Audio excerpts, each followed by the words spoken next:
2 1เห็นไหมคะว้าวหายไปในพริบตานะคะดูนี่สวัสดีค่ะวันนี้นะคะนกจะมีอะไรมาให้เพื่อนๆดูมันเป็นเรื่องส่วนตัวนิดนึงนะคะแต่ว่ามันเป็นอะไรที่นกคิดอยากจะแชร์มานานมากแล้วนะคะแต่คิดอยู่นานค่ะแต่สุดท้ายก็ตัดสินใจว่ามันไม่มีอะไรจะเสียนะคะก็มาแชร์เลยค่ะเรื่องของเรื่องมีอยู่ว่าตอนที่นกอยู่เมืองไทยนะคะไม่เคยแว็กซ์ขนเลยไม่ว่าจะเป็นขนอะไรก็แล้วแต่นะคะไม่เคยแว็กซ์เลยนะคะก็จะมีแค่ถอนขนคิ้วแล้วก็ถอนขนจักรแร้เท่านั้นนะคะพอนกย้ายมาอยู่สกอตแลนด์เนี่ยนกมีเพื่อนคนหนึ่งนะคะเขาใช้แว็กซ์นะคะโดยที่เขาแว็กซ์เองเขาก็ขยันขยอให้นกว่ามาแว็กซ์ดูลองแว็กซ์ดูนะคะจะแว็กซ์ให้ด้วยความอายนะคะนกก็อยู่สกอตแลนด์นกใส่เสื้อแขนยาวตลอดนกก็ไม่ได้ถอนขนจักรแร้บ่อยเหมือนตอนอยู่เมืองไทยนะคะ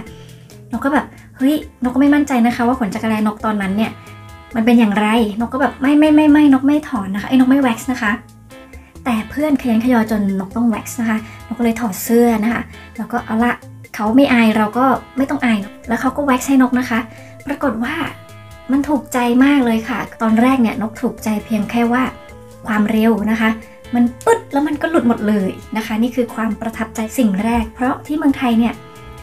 โอ้เรายกแขนแล้วเราก็ถอนอย่างนี้ใช่ไหมคะคอก็แทบจะหักเนาะกว่าจะบิดมาอีกข้างหนึ่งนะคะก็ตาก็จะเหลือกด้วยนะคะทีนี้ก็เลยคิดว่ามันเวิร์กมากๆเลยแค่ปึ๊ดเดียวนะคะมันก็หายไปในพริบตา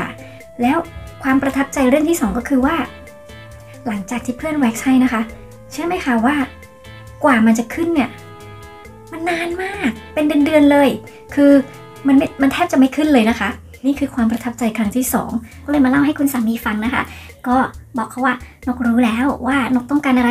เป็นของขวัญวันคริสต์มาสนะคะนกก็เลยได้หม้อแว็กซ์มาเป็นของขวัญในช่วงคริสต์มาสนะคะมันตอบโจทย์มากๆนะคะเพราะว่าพอนกมาอยู่ที่นี่นกแทบจะไม่ได้ถอนนกปล่อยยาวนะคะเพราะมันไม่ได้เห็นแขนเนาะ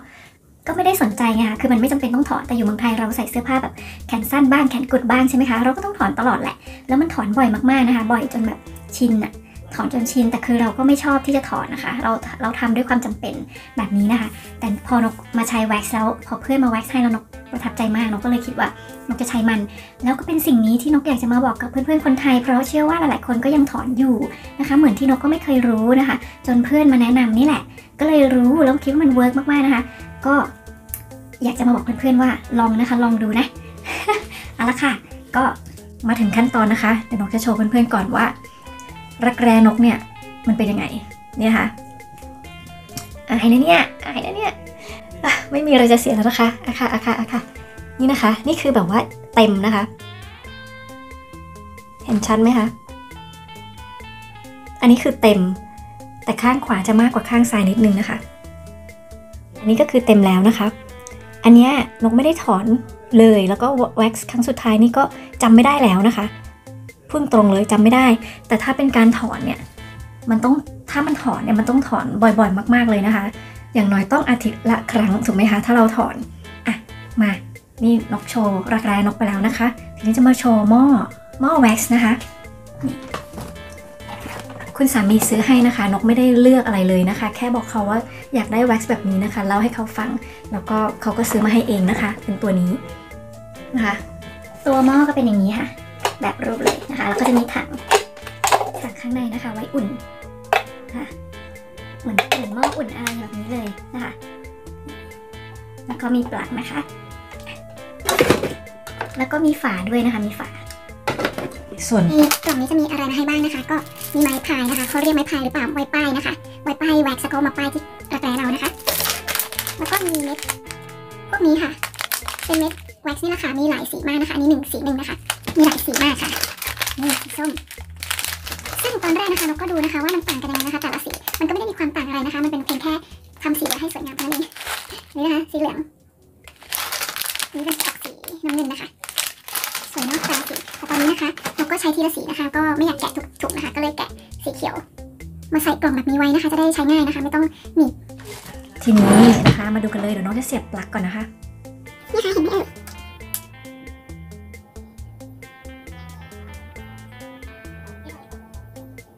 นกก็อ่านคู่มือนะคะเขาแนะนำว่าให้เราเปิดถึงอุณหภูมิถึง120นะคะซึ่งแต่ละรุ่นแต่ละแบบนะคะก็อาจจะไม่เหมือนกันก็อ่านคู่มือให้ดีนะคะส่วนรุ่นนี้นะคะก็จะแนะนำแบบนี้เราก็จะรอให้มันถึง120นะคะเราก็จะเอาไม้ออกมา1ไม้นะคะ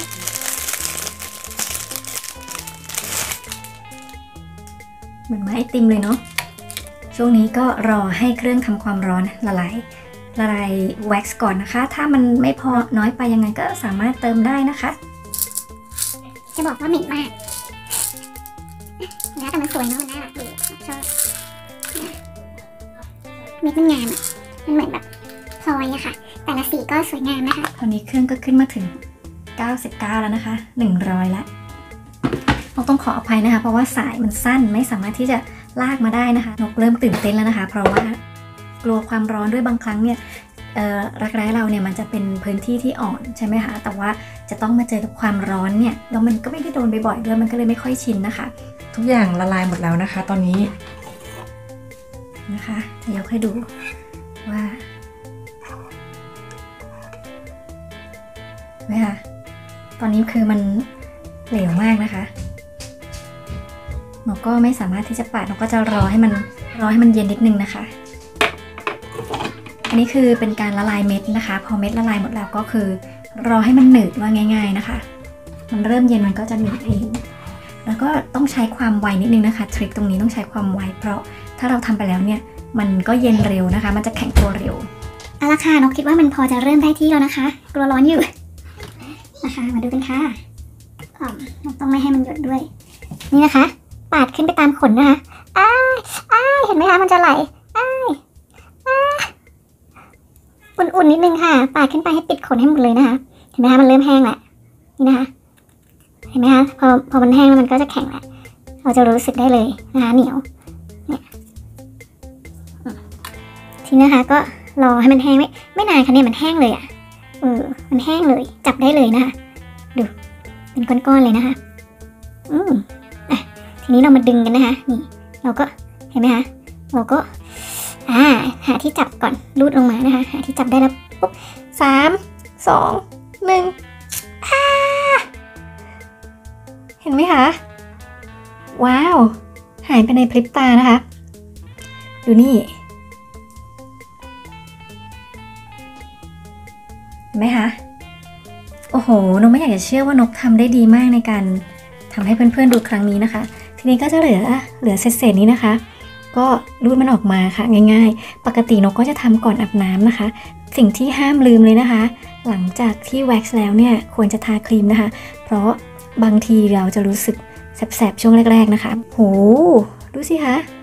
มันหายไปเลยอ่ะดีไหมล่ะข้างนี้ง่ายนิดนึงเพราะข้างซ้ายของนกนะคะมันจะขนน้อยกว่าข้างขวานะคะไม่รู้ทำไมเพื่อนๆเป็นกันหรือเปล่าเดี๋ยวมาดูข้างขวากันต่อเลยนะคะเพื่อนบอกนกว่ามันมีครีมที่สำหรับ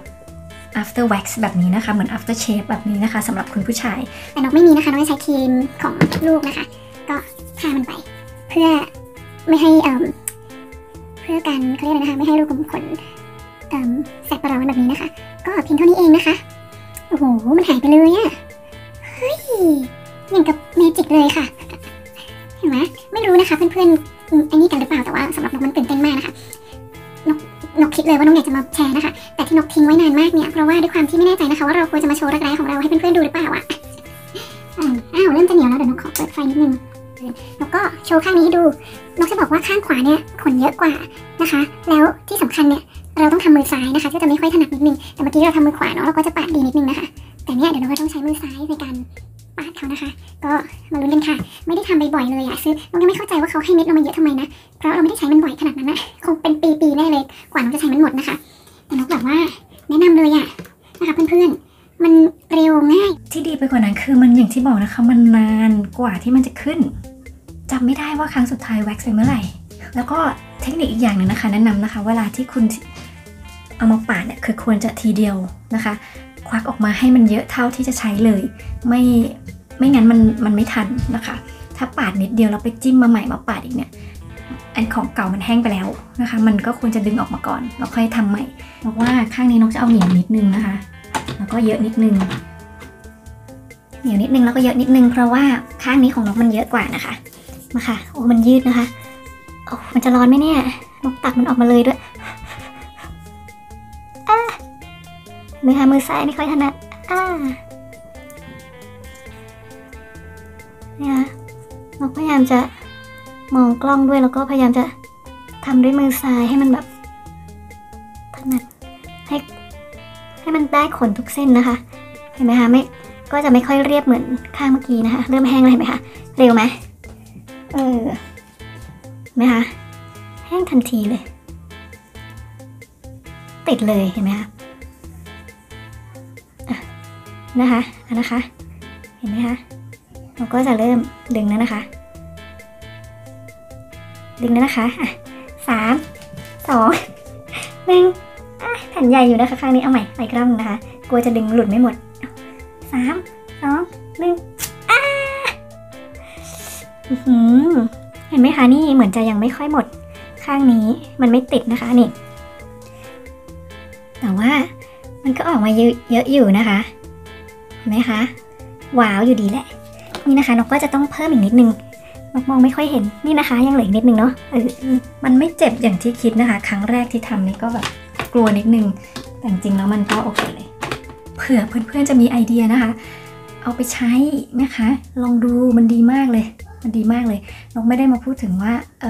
อะไรดีเครื่องแว็กซ์อะไรดีแต่การแว็กซ์มันดีนะคะทีนึงนะคะทีนึงก็ยังกลัวร้อนอยู่นะคะก็ไม่เท่าไหร่ค่ะเอาเข้าไปแน่นๆปาดขึ้นมาให้เลยขนนะคะจะได้มีที่ดึง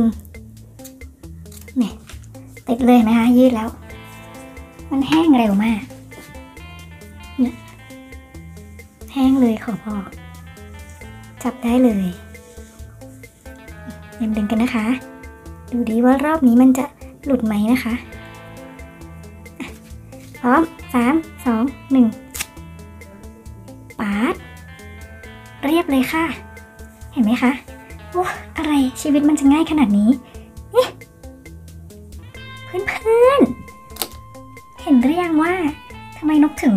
ประทับใจมันมากเสร็จแล้วทีนี้นะคะเราก็ใส่เสื้อสายเดี่ยวเสียวหลุดได้ทันทีเลยนะคะไม่ต้องมางมให้คอหักคอปิ้นอยู่นะคะกระชับรูขุมขนนะคะคือเราทำร้ายรูขุมขนไปนิดนึงนะคะเราก็เลยจะต้องให้ความชุ่มชื่นกับเขาหน่อยนะคะเนี่ยเวิร์กไหมคะเพื่อนๆนี่นกก็ออกจากบ้านแบบนี้ได้แล้วนะคะแต่ที่นี่มันก็หนาวอยู่ดีนะคะก็คงจะไม่ได้อะไรแค่ความสะอาดของเรานะคะความเคลียร์ของเรานะคะความเป็นผู้หญิงของเรานะคะก็เพียงเท่านี้ที่นกจะมาแชร์เพื่อนๆนะคะอยากให้เพื่อนๆไปลองใช้กันอยากรู้ว่าจะประทับใจเหมือนนกหรือเปล่านะคะแล้วก็คนที่รู้แล้วนกก็ต้องขออภัยนะคะเพราะว่านกเป็นคนรู้ช้าก็คือนกไม่ค่อยรู้เรื่องสวยงามของผู้หญิงเท่าไหร่นะคะแต่พอนกได้มาใช้แล้วมันเกิดความแบบประทับใจอยากบอกนะคะก็เลยเอามาแนะนำแล้วก็มาบอกเพื่อนๆกันค่ะหวังว่าเพื่อนๆจะชอบนะคะแล้วก็ใครยังไม่เคยลองก็ขอให้ลองนะคะแล้วรู้สึกอย่างไรนะคะมาบอกกันบ้างก็ได้นะคะนกก็อยากรู้เหมือนกันว่าเพื่อนๆจะเป็นเหมือนนกหรือเปล่าหรือว่าจะเป็นแค่นกคนเดียวนะคะวันนี้นกขอบคุณมากๆที่รับชมคลิปนี้จนจบนะคะก็อย่าลืมช่วยกดไลค์กดแชร์กด Subscribe หรือว่ากดกระดิ่งเป็นกำลังใจให้กันนิดนึงนะคะแล้วพบกันคลิปหน้าค่ะวันนี้นกลาไปก่อนสวัสดีค่ะ